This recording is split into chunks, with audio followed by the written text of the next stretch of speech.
I watched the movie last Christmas, and while I don't think anyone disagrees with me that it was not a good movie, it did make me angry enough that I decided to write all of the reasons down and now record them for you.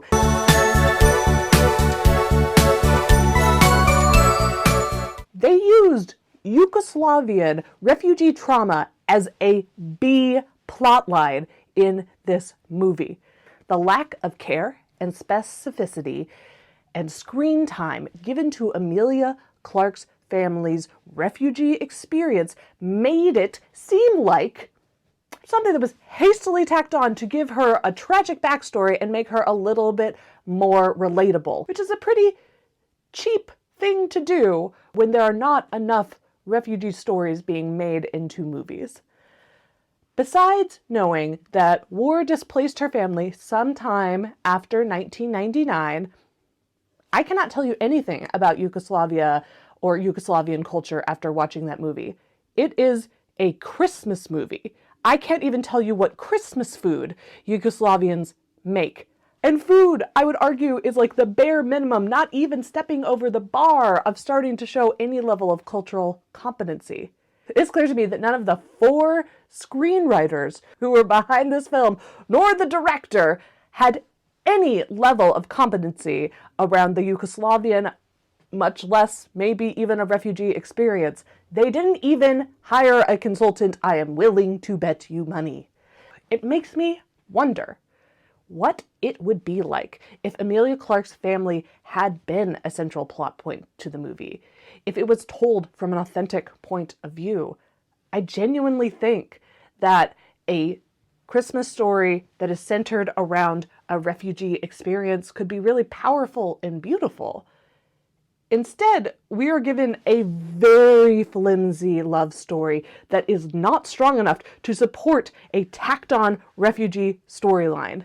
Yugoslavians and the broader refugee community deserves so much better in terms of representation.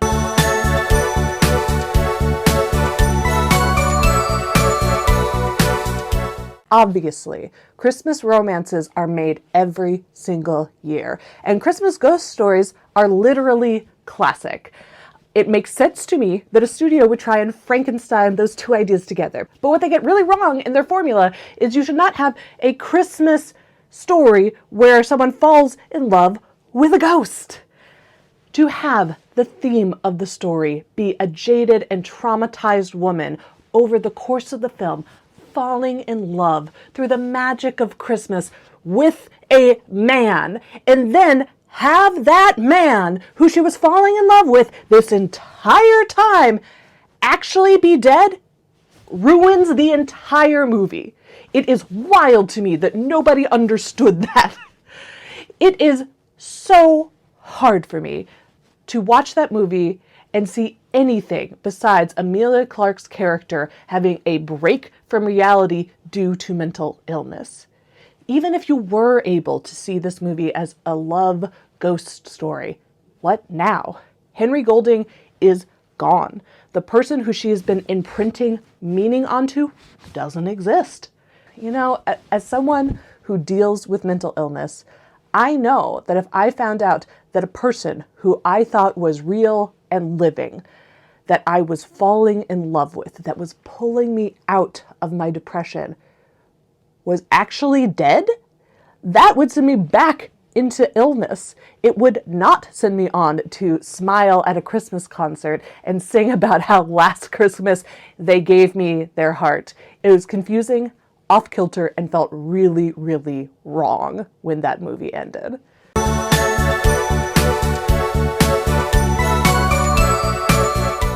I think for me, the most egregious part of Last Christmas is that it is based on the George Michael song of the same name. Not because it's a bad song. It's a great song. It's a pop Christmas song that has stood the test of time. What I find egregious is that they decided to take a song using the term heart to mean love and turn it into a movie where it is about a literal organ that pumps blood through our veins. I find it egregious that some ding-dong was like, what if we were literal about the lyrics? And nobody, not the producers, not the director, not the 4 writers, was like, actually, that's not a good idea. It ruins the point of the song. The song is about love. The song is about getting your heart broken. The heart is about recognizing that this person who you gave your heart to was not worthy of it and going back out there and finding someone who is.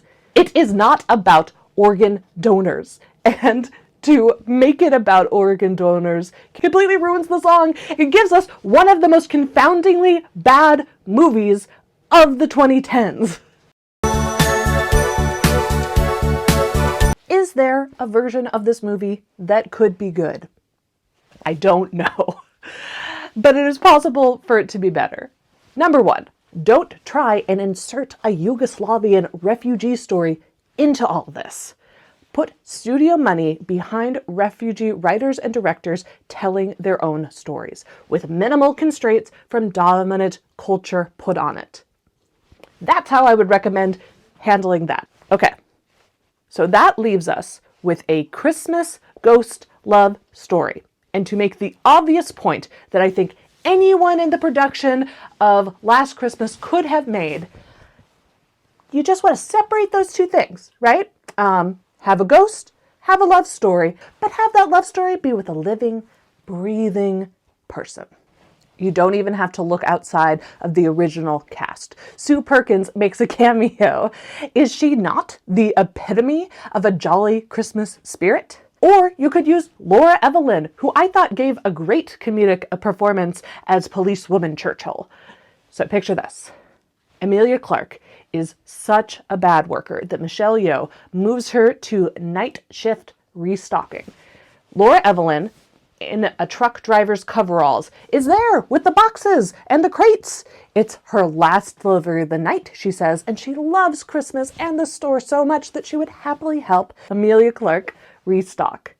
Laura Evelyn slowly starts to warm Emilia Clarke's cold exterior and helps her fall back in love with life, with Christmas, and helps her open herself up to love with Henry Golding, the living, breathing person who is the one that Emilia Clarke actually can open up to about her trauma after all the hard emotional work that Laura Evelyn puts in. And when it is revealed that Laura Evelyn is a ghost of the woman whose heart is beating in Emilia Clarke's chest, it leaves Emilia Clarke forever grateful to this woman for not only saving her life, but helping her learn to love it again.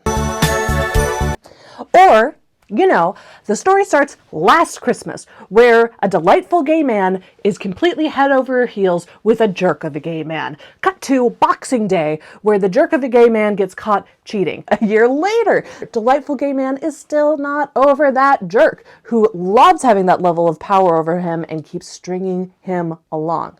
But delightful gay man meets someone special, who he gives his metaphorical heart to. That would be the best adaptation of Last Christmas. But who's asking me?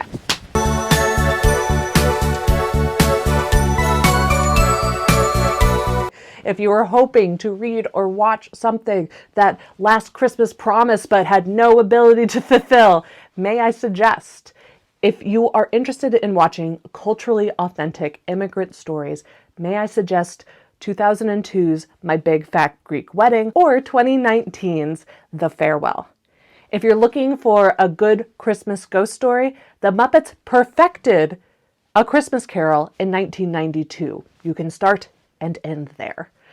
If you're looking for a good Christmas romance, I thought Single All the Way in 2021 was pretty decent.